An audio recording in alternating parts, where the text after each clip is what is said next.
سرور عالم صلی اللہ علیہ وسلم کی بددعا ہے، مشکاۃ شریف کی حدیث ہے، جب چاہو ہم دکھا دیں گے، مشکاۃ شریف میرے پاس موجود ہے کہ اے اللہ اس شخص پر لعنت فرما، اللہ لعنت کرے، رحمت سے اپنے محروم کر دے، دور کر دے اس ظالم کو، جو ناظر ہو یا منظور ہو۔ کیا مطلب کہ جو دیکھ رہا ہو اور جو دکھانے والی عورتیں بے پردہ بے برقع چلتی ہیں یہ بھی لعنت کی شکار ہیں اور نبی کی بددعا پڑ رہی ان کے اوپر۔ دیکھ لو آج کیا حال ہے، شوہر ڈنڈے لگا رہا ہے، ہر طرف سے بے چینی بے سکونی دنیا میں پھیل رہی، نہ عورت چین سے ہے نہ شوہر چین سے، ساری دنیا سے چین اٹھا جا رہا،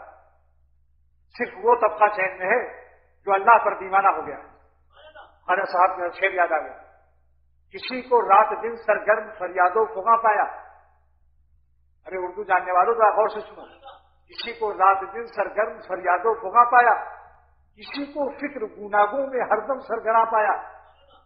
کسی کو ہم نے آسودہ نظیر آسما پایا، بس ایک مجذوب کو اس غم کرنے میں شادما پایا۔ غموں سے بچنا ہو تو آپ کا دیوانہ بن جائے، لیکن دیوانہ بن نہیں سکتے ہو، کوئی بنانے والا ملتا ہے تب دیوانہ بنتا ہے۔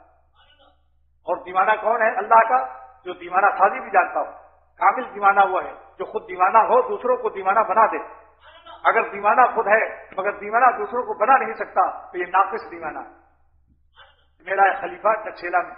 حکیم امیر احمد صاحب مرحوم جا رہے تھے تو کاغان کی وادیوں میں 2000 فٹ کی گہرائی ایک طرف اور پہاڑ کا دامن ایک طرف، اور وہ نعرہ مارتے تھے، ان میں جذب کہتے تھے، مجبور آدمی تھے، ہائے ہائے ہائے یارب یارب کرتے تھے۔ میں نے کہا دونوں ہاتھ اٹھا کے یارب یارب کر رہے ہو، اگر یہ ڈرائیور کے پاس بیٹھے ہو ذرا سا بھی یارب کی آواز سے گھبرا گیا اور تو 2000 فٹ نیچے جاؤ گے، تم بھی، خلیفہ بھی جائے گا، پیر بھی جائے گا نیچے، تم تو آدھے پاگل معلوم ہو گئے۔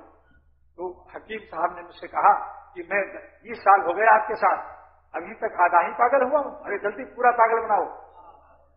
کیسی پیاری بات ہے، اتنے دن سے ساتھ رہتا ہوں ابھی تک آدھا ہی پاگل ہوا ہوں، میں نے منہ سے اسی کر دیا تم تو آدھے پاگل معلوم ہو۔ تو دیوانہ اصلی وہ ہے جو خود بھی اللہ کا دیوانہ ہو اور اللہ کے بندوں کو دیوانہ بنانے کی صلاحیت رکھتا ہو۔ جہاں جاتے ہیں ہم تیرا فسانہ چھیڑ دیتے ہیں، کوئی محفل ہو تیرا رنگ محفل دیکھ لیتے ہیں، جہاں جاؤ اللہ کے بندوں کو اللہ سے جوڑو، الفی اتنی الفت دل میں پیدا کرو کہ الفی تمہاری زبان کے ہر لفظ میں الفی پیدا ہو جائے۔ تو خواتین سے کہتا ہوں برقع پہننے کی عادت ڈالو، ہمت سے کام